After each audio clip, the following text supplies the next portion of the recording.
two books. The first one is a novel about a man who travels back in time. And the second one, it's a nonfiction story about the space race. Both of these books would be considered my favorite book of all time. And at first glance, they do seem really different. But the more I think about them, the more I find connection between them. And my purpose in recording this video is to really encourage you to give them a try if you haven't. And if you have read them, then I'd like to foster some conversation about these books. So I'm going to start off with a brief summary. That summary will be spoiler-free. I'll go through each book, the summary, and what I like about them. And then I'm going to go into some of my thoughts that I had while reading these books and just thinking about them. That will have spoilers in it. But ultimately, I really think that both of these books are connected in a way that I hadn't really thought about the first time I read them. But the more I think about them, I do see that connection. And ultimately, the story of both of these is about us as humans and how we are driven by curiosity. We only look for belonging. And ultimately, I think it's really about we just want to make the world a better place. All right, so we are going to get started on these two books. The first one I'm going to summarize for you is 11/22/63. This one is by Stephen King, and you know, it came out, I don't know when it came out, but I read it in about 2022, and it took me a long time to read this book because I thought, well, I like Stephen King for horror, and this is not a horror novel. And also, I'm not particularly interested in the Kennedy assassination. I mean, yeah, I would like to know what happened, but it's not something, I'm not enough of a history person that I would normally choose this kind of a book. But I'm so glad that I did because I really love this book. First of all, let me give you the summary. In this story, we meet Jake Epping. He is an average guy. He's not a hero. He's you or I. He's a high school English teacher, and he has the impossible opportunity to go back in time. And as we can guess from the cover of this, he goes back in time in an attempt to prevent the assassination of President Kennedy. And along the way, we go with him on this journey, and we learn a lot about the time period. We learn about our character, Jake Epping. We learn about the people he encounters. And honestly, that is what I love about this novel. I love the way that Stephen King writes characters. So if you are someone who really enjoys characters, you're really going to love this book because it's so rich. I love that we go back in time with Jake, and he's just like us. He's just your average person. He's not an assassin. He doesn't have any special ability. He's an English teacher that teaches high school. And he's from our current time. So going back with him, we're experiencing through his eyes what he's seeing, how the world has changed. So we have the differences that he sees. So we get to see what he sees and smell what he smells and be surprised by the things that he's surprised about, because honestly, I think Stephen King did a really good job of imagining this time period and what it would be like to go from now to the past. I think he does an excellent job with atmosphere and setting. And like I said, characters. I mean, I love all the characters in these books, or in any of his books, because he does a really great job with characters. I feel like I know all of these people and I care about them. And ultimately, if you like to read books for that purpose, then you are going to love this one. If you are someone who really likes action first, and you don't care much about atmosphere, setting, character development, then you may not like it. To me, it's a page turner and I want to know what happens. And I love the build-up. I understand that's not for everybody. The other thing about this book is if you like a love story, you're going to like this book. If you're not a love story person, you're still going to like this book, because honestly, I don't care about love stories in books. Really, I don't seek them out. I'm probably more likely to avoid any kind of romance story than to seek one out. But I don't know, there's something about these characters that I really care about them and their happiness, and it was enough for me to love this book, to love the characters. And I loved the discovery. I guess that's what it is, discovering the past. I loved it, and it was interesting. And watching him make his choices and make his mistakes, he was, just a normal person with normal friends, a normal life, and it's easy to imagine yourself in his situation. So that is what I love about 11/22/63. All right, so now let's talk about Rocket Man. This book is an amazing story. Now, it's a nonfiction story, so this one is the real deal. This is what happened. But Kurson writes this like a thriller. So if you like an action, a tense, just edge of your seat kind of book, you're going to like this one. It's telling the story that we know. So we know the outcome because, it's based on a historic event. And you can look up, you can read about them, you can see videos of it, you know what happened. But the way this story is told, it reads like a page turner, a thriller. You want to know what's going to happen. You care about these characters. You care about their families. When I was reading this book, I was actually very angry with NASA and Kennedy and anybody involved in sending these people to the moon, because if you think about it, we're in 2025. This happened in 1968, and based on the technology we have now, I don't know that I would be brave enough to go to the moon. But the technology they didn't have in 1968, yeah. See, I need it to be Star Trek technology. I don't know. But it was just an amazing story. It's an amazing story of courage and ingenuity and just, I don't know, perseverance. It was just truly, it's something that gave me an entirely new perspective on the space program. Honestly, an entirely new perspective on humanity and our courage and our, I don't know, just that will that we have to do things. So this book is a remarkable book. Now, I want to say that you do not have to be somebody who likes science or space to enjoy this book.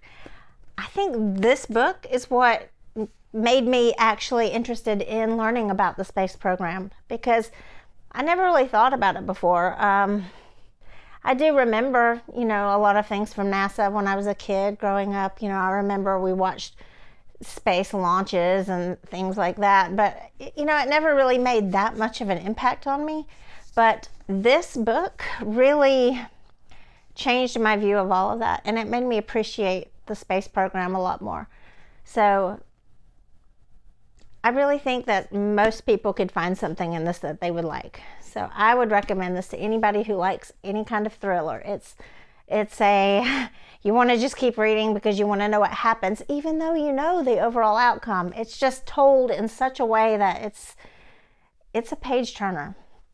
And I like it because I like the characters, I like the story, I like the way it's written, and these are people I cared about. When I finished reading this book, I had to go and look them up, and I found a short movie made by, I'm going to put the name in here, Cleary Von Lee, I think his name was, and it was called Earthrise, after the photo that was taken on this mission, and it's just really good. I mean, I guess for a summary, it's a summary of the Apollo 8 mission to the moon.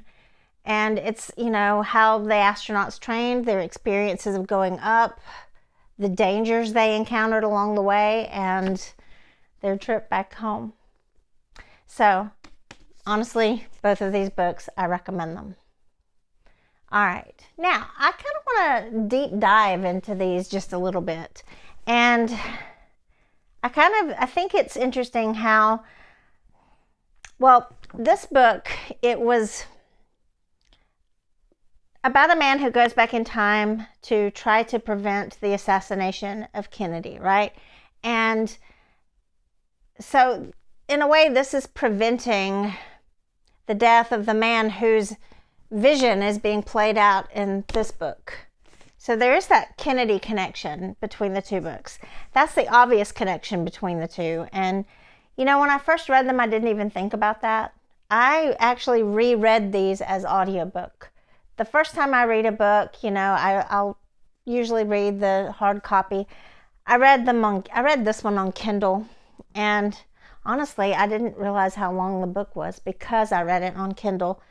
But recently I reread it as audio, and I do that sometimes because I want to get new perspective. I want to revisit a favorite again for the first time, and the closest I can get to that is with an audiobook. So I did that with these books, and then the more I thought about them, I realized how much they do connect. So in both books, now this is going to get spoilery, so if you have not read these books, pause it, go read it, and then come back. Go read them, I should say. But I think about in this book, we have Jake, and he has almost a godlike view with hindsight. He has the gift of knowing what's going to happen. And in this story, he can go back and make a change, but every time he goes back to the future and then back again, it resets. So if he makes a mistake, he can always go back and undo it. The catch is that he's always going back to the same date in 1958. So, you work through, and then you get to, a few years later and you make a mistake, you're going to have to go back and reset everything. So it's not like he can just be, carefree about what he does, because, it is going to take time off of, he's going to continue to age, and it's always going to reset back to that date. So he's got to make his decisions carefully, but he does have the gift of hindsight. So he knows he can kind of play around a little bit, and he does. So in the beginning, he meets the student, and the student tells the story of how he became disabled, and it was from a tragic event where his father actually pretty much butchered his family. And Jake goes back and he tries to undo that. So he goes back and he stops the father, and then he goes and he sees what happens, and what he's finding along the way is that his changes that he makes are very surprising. They have surprising results in the future. So the past doesn't like to be changed. It's very stubborn. In the book, he says constantly that the past is obdurate. It does not like to be changed. It is very hard, and the bigger the change you make, the harder it is, the more obstacles the universe throws at you. So he, we're following him, and he's, this person that's trying to do the right thing. He's trying to make the world better. And, his goal is to stop the assassination of President Kennedy. Now, how he got on this mission is, it was the journey. Al, his friend who owns a diner where the portal to the past is, gives him this mission. It's his dying wish for Jake to go back and continue his own mission to save Kennedy. So he does. He goes back. He's sent on this journey through time. And, he's got some time because we've got this moral compass that can be a help or a hindrance to us as humans, right? So he doesn't want to just go kill Lee Harvey Oswald because he's not positive that Lee Harvey Oswald is the killer or that he acted alone. He needs to study him. So he's got the notes from Al, who sent him there, but he's, trying to learn as much as he can and make sure that it's Lee Harvey Oswald that deserves to be killed. And how is he going to stop him? He's going to assassinate him to prevent Kennedy's assassination. So he's got some time, so he's sort of discovering the challenges of making these changes. Meanwhile, he's just living his own life. And he goes back to what he knows. He's going to be a school teacher, and he's going to go teach English. And in the meantime, he's going to meet people. He's going to form relationships with people. And, truly he finds a place where he feels like he belongs. But does he ever really truly belong? Because he's always acting in this world with hindsight. I mean, he knows that he's not here for this purpose. He's here to stop this assassination. He's, got this ability that if he does make a big mistake, he can go back and reset it. He's not acting with the same unknown. When you look at a book like Rocket Man, you've got these astronauts who are being very courageous because they are setting out on a mission that they don't know if they're going to live through or not. And they don't know what the outcome is going to be, how it is going to impact people, or if it's going to be a success. So you've got these two situations. You've got one with a godlike view, and he's trying to make the world a better place. And then you have these people who are trying to lead the way in exploration and change and progress.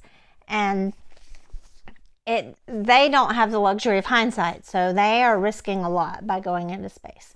But Jake, he's of a different time, so they're trying to find belonging. Now, I think this is interesting too, because one of the lines that are in this book, and I really should have highlighted it and read it to you, but it's about how these astronauts they formed this close bond with each other, and they traveled into space, and they lived. And if you ever look at the capsule that they stayed in, it was very tiny, very close quarters. So, they had to work out their relationships with each other, but they felt this strong brotherhood with each other. And when they got out into space, they were surprised at how isolated they felt. Because when they're looking back at the Earth, they have this thought about how everybody they ever loved is way far, far away on that little blue marble that's there. And it's kind of interesting because these people traveled all the way to the moon to discover they miss home and what home means to them. And he travels all the way back into a distant time in the past, finds where he feels like he belongs, but he doesn't, because he has that isolation of being alone in who he really is and why he's really there. So both of these themes can be kind of a sense of isolation and a sense of belonging. And I really enjoyed thinking about these two things. And I think that that's kind of something that we always do. We leave home and we set out and we try to find where we belong, and maybe we become homesick. Maybe we, it's just sort of in human nature to explore and find our belonging and what our home is.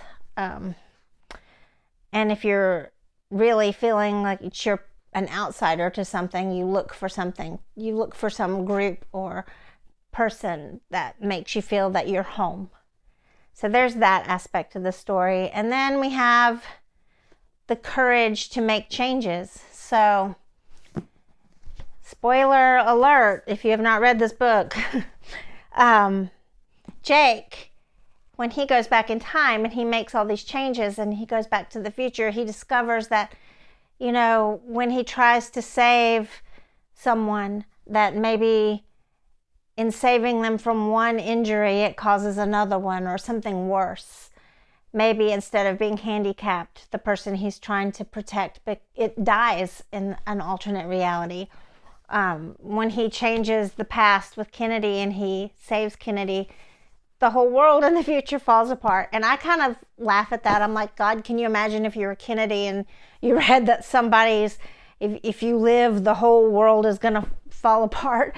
It was just, it's speculative. So, of course, we don't know that that's the way it would work out. But I just find it interesting. But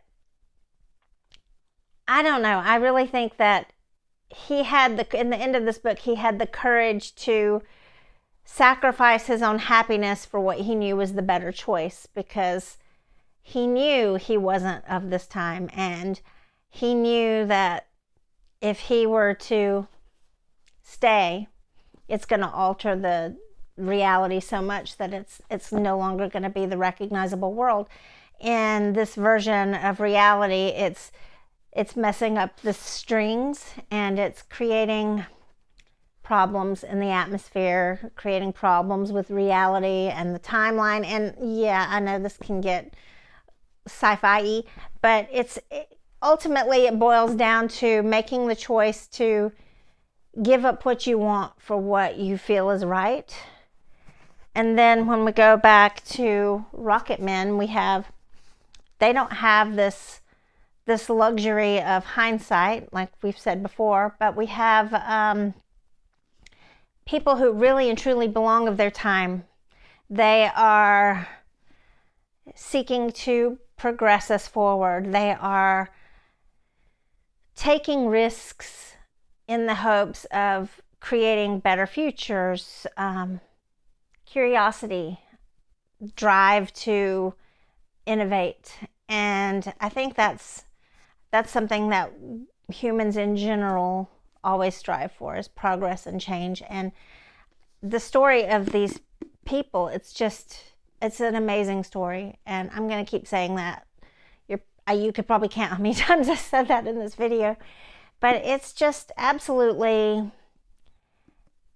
interesting to see how much humans are willing to risk in order to do what they feel is something worthwhile, something life-changing or world-altering. So I think that both of these books really say a lot about us as humans. So I do hope that you will read these books, and I feel like there's a lot more I could say about these books, but